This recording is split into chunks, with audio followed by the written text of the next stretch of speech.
Добрый день, дорогие друзья! Сегодня я веду свой репортаж из города Поста. Вернее, это город Сочи, Костинский район.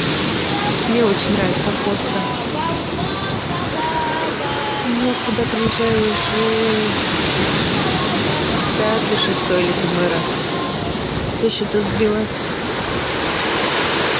Сегодня на море шторм, и поэтому я сижу в кафе и жду, когда мне приготовят форель. И хочу немножечко вам рассказать о том, что в выходные я была на бизнес-тренинге. Его проводил директор департамента образования нашей компании Анатолий Рябов. Так вот, Анатолий Рябов нам сказал, когда занимаешься тренингом, надо обязательно давать себе отдых 3-4 раза в году. И я послушала и приняла решение, что я тоже буду отдыхать 3-4 раза в году. В апреле я была в Адлере. Сегодня на дворе июль, и я отдыхаю в Посте.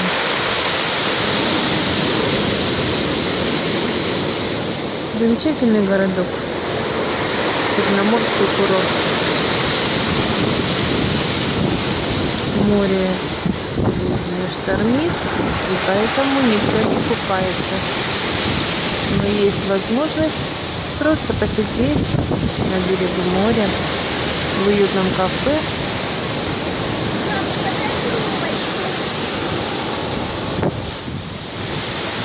А это Соня. Она выпила сок и ждет, когда ей тоже принесут форель. Так вот. О, мангал уже пустой. Нам сейчас принесут форель. Ура, ура, ура. Сейчас будем кушать форель. Нам приготовили форель. И сейчас нам будут ее подавать. Ой, как я люблю форель. Ой. Кафе